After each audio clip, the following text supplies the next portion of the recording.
ছেলেকে দিয়েছে, চান ফান হয়ে গেছে, হয়ে গিয়ে এবারে এই যে চালটা ধুয়ে নিচ্ছি, এই যে চালটা ধুয়ে নিচ্ছি। চালটা তো এবারে এত পোকা মানে বিচ্ছিরি।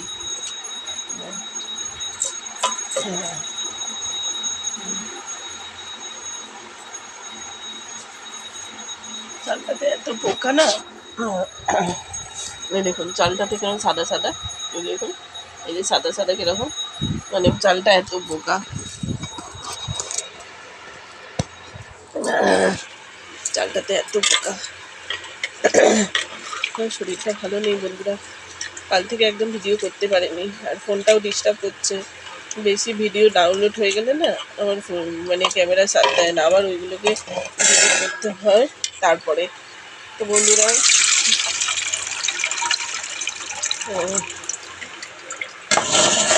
তো হাত পা না একদম বিষের মতো ব্যথা, কিন্তু কি করবো, ছেলেগুলো আছে, রান্না করতে হবে। আমার গলা শুনে বুঝতে পারছে, আবার ছেলেকে আনতে যাবো।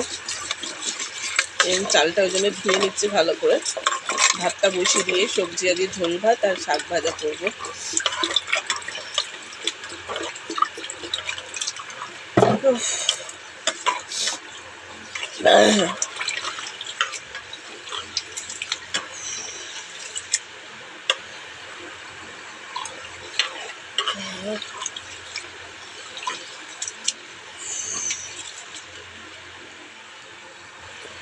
লাস্টের বস্তা থেকে চালটা নিয়েছে তো, যত রাজ্যের নোংরা আর যেরকম পোকা।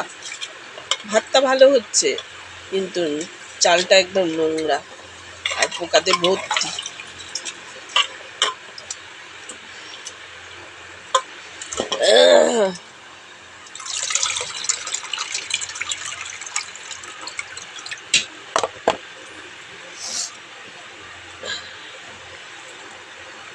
এই যে এনেছে শাক, এই যে শাক,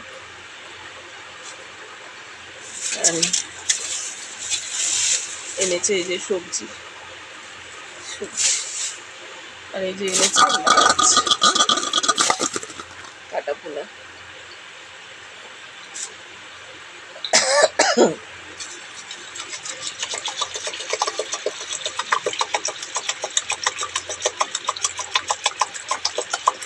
ভাতটা বসিয়ে দিয়ে একটু সবজিটা কেটে নেব। 8:58 বাজে।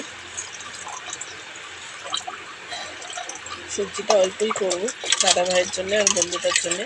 আমার ছেলে তো খেতেই চায় না, ওগুলো করবো না, অল্প বেশি করবো না। ছেলেদের ঠাকুমাকে পাতলা ঝোল করবে চিকেনে, সেটা দেবে, সেগুলো আর দিয়ে করবো না।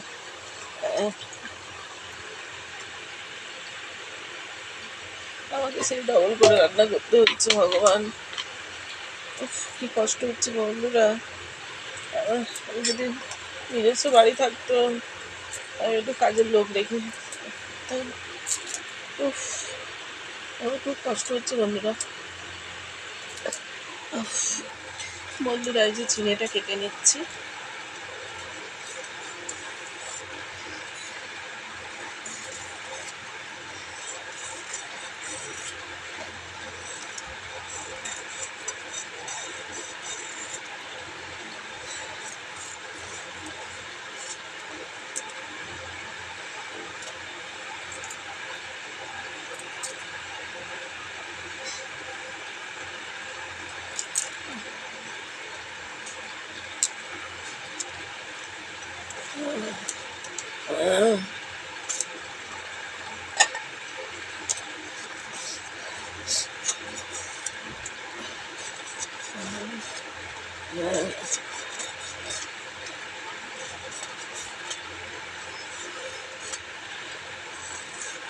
আমার তো মুখে ঝিঙেটা পুরো তেতো লাগলো, আমি ওই জন্য মাকে দিয়ে চাকাবো, মুখে পুরো তেতো।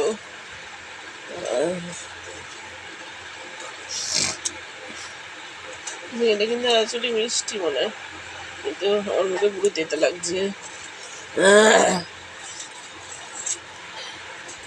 ভাতটা বসিয়ে দিলাম, ঝোল ভাতটা সিটি মেরে রেখে দেবো, এসে শুধু ফোড়ন দিয়ে নামিয়ে নেবো, মাছটা পরে ভাজবো।